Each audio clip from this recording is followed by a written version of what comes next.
विधेयक के प्रावधानों के अनुसार शत्रु संपत्ति के मालिक का कोई उत्तराधिकारी भी यदि भारत लौटता है तो उसका इस संपत्ति पर कोई दावा नहीं होगा। एक बार कस्टोडियन के अधिकार में जाने के बाद शत्रु संपत्ति पर उत्तराधिकारी का कोई अधिकार नहीं होगा।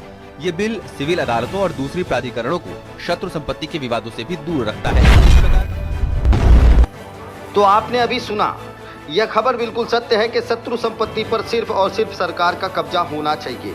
चाहे उसका उत्तराधिकारी कभी भी भविष्य में आके कहता हो कि संपत्ति मेरे पूर्वजों का है, तो भी उसे मान्य नहीं किया जाएगा। लेकिन फिर ये क्या है, जब शत्रु संपत्ति पर एक बार कार्यवाही कर दी गई तो उसके बाद नोटिस क्यों नहीं लगाया गया?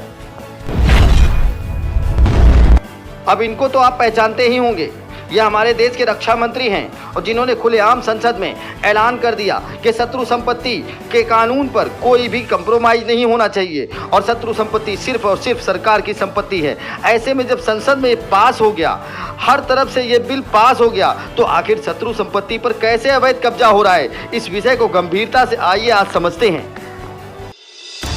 इंकलाब न्यूज लाइव, खबरों का एक्सप्रेस। डिस्प्ले पर चलने वाली तस्वीर को आप पहचानते होंगे। ये पित्ता नेहड़ी जिया गांव का है, तहसील लगीना है, जिला बिजनौर है और इस विषय पर हम पहले भी खबर लगा चुके हैं। लेकिन आज की खबर कुछ अहम है, कुछ खास है, उसे जरूर देखिए। प्रशासन द्वारा बड़ी कार्रवाई को अंजाम दिया गया था और आपने ये देखा था। इसके बाद भी शत्रु संपत्ति पर कब्जा क्यों हो जा रहा है, ये बड़ा सवाल उठता है। तो इस सवाल का जवाब हम आपको यही दिखाएंगे, जहां आपको देखकर मालूम पड़ेगा कि आखिर कैसे सरकारी संपत्तियों पर आम आदमी कब्जा कर लेता है और आगे चल के भू माफिया हरकत निभाई। और उन्होंने दूसरे पत्र में ये दिखाने की कोशिश की है कि मामला एकदम खत्म है और यहाँ पर किसी भी प्रकार का अतिक्रमण नहीं हो रहा है। तो ये सवाल खड़ा होता है कि आखिर ऐसा क्यों किया जाता है। अब मामला न्यायालय के साथ साथ जरा मुख्यमंत्री साहब की तरफ भी देखिए, जो साफ साफ इशारा कर रहे हैं और आदेश दे रहे हैं कि शत्रु संपत्ति पर अतिक्रमण हटाने का अभियान चलाया जाए। ऐसे में एक लेखपाल ने अपने रिपोर्ट में यह साबित करना चाहा है कि शत्रु संपत्ति पर किसी भी प्रकार का कोई विवाद नहीं। तो जरा इन तस्वीरों को गौर से देखिए, जहां पर आपको खेती और मकान दोनों दिखाई देगा और ये दोनों अभी अस्तित्व में हैं। फिर लेखपाल साहब ने अपने बयान में ऐसा जारी क्यों किया, ये बहुत बड़ा प्रश्न उठता है।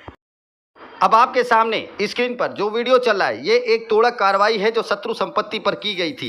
ये तोड़क कार्रवाई इसलिए की गई थी क्योंकि शत्रु संपत्ति पर किसी ने अवैध रूप से कब्जा किया, जिसे मामले को संज्ञान में लेकर प्रशासनिक अमले की तरफ से तोड़क कार्रवाई की गई थी। तो क्या लेखपाल साहब को ये बात हजम नहीं हो रही है कि शत्रु संपत्ति पर कल भी कब्जा था और आज भी कब्जा है और कब्जा हो रहा है? वो एक तरफ बता रहे हैं कि हरियाली बिल्कुल नहीं है, वहीं इन तस्वीरों में साफ साफ दिखता है कि हरियाली भी है, खेती भी हो रही है और अतिक्रमण भी हो रहा है। लेखपाल साहब का कार्यवाही या फिर उनके लेटर संदेहास्पद लगते हैं, पर उनको बताना चाहूँगा कि डीडी न्यूज़ ने भी ऐसी खबर प्रसारित की थी जिसे शत्रु संपत्ति पर विशेष रूप से बनाया गया था। तो जरा उसे भी गौर से देखिए। कानून पाकिस्तान और चीन सहित दुनिया के कई अन्य देशों में पहले से लागू है। इस वक्त 9,429 शत्रु संपत्ति देश में मौजूद है, जिनकी कीमत करीब 1 लाख करोड़ तक बताई जाती है। सरकार की कोशिश थी। अब बड़े सवाल की तरफ ये खत इशारा करते हैं कि जहां न्यायालय की तरफ से दिया हुआ ये खत है जिसमें साफ तौर पर बताया गया है कि मामला विचाराधीन है, वहीं दूसरी तरफ हमारे लेखपाल साहब द्वारा दिया गया लेटर बताता है कि इस मामले में अब कोई भी किस्म की विवाद नहीं है और यहाँ पर कोई अतिक्रमण नहीं है। हम अगले अंक में आपको गाँव वालों की जबानी बताएंगे, जिसमें आपको साफ तौर पर पता चलेगा कि वहाँ क्या चल रहा है।